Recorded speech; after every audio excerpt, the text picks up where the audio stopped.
I just wanted the pain over with. I wanted it to be gone. All I had to do was just pull it, and everything would be fine. Henry Youngblood had a lifetime of heartbreak. It started when he was 9, and his father committed suicide. I don't ever recall the family or any of us ever really talking about it. You just put it inside you and lock it away. Henry felt abandoned. He thought he had nowhere to turn for help or advice. I was always afraid to turn to my mother because she had enough to carry. She didn't need anything else.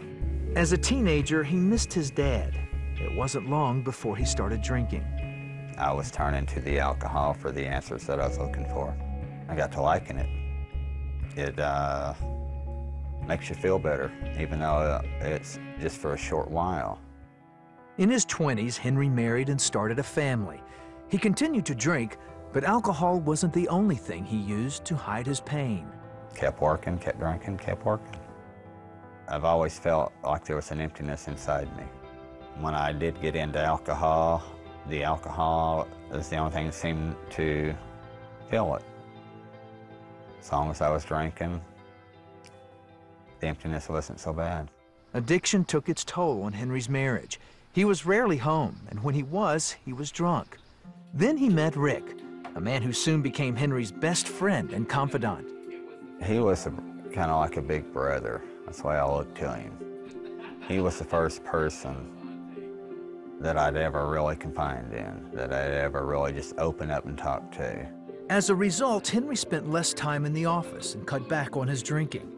But their friendship came to a tragic end one night. Someone broke into Rick's home and murdered him and his wife.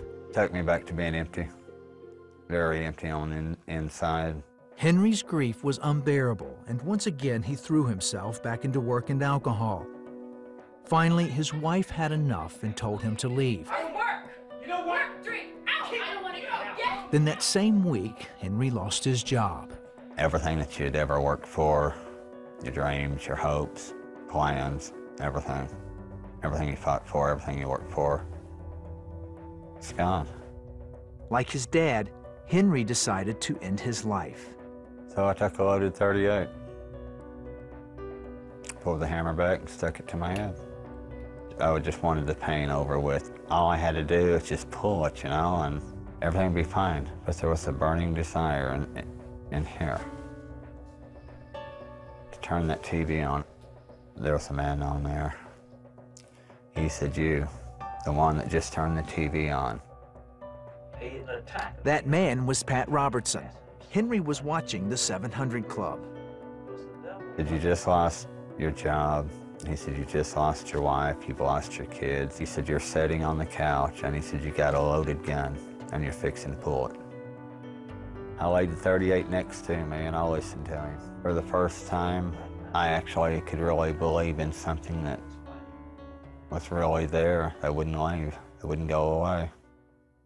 After that, Henry gave his life to God. And this feeling just engulfed me. I mean, I'd felt so loved, so at peace, so peaceful.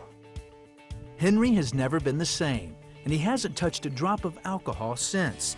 Now his life is filled with his relationship with God and good friends from his local church.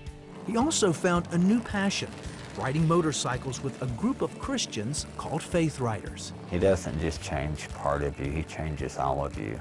He's made me do a 360 turnaround. Everything about me is different.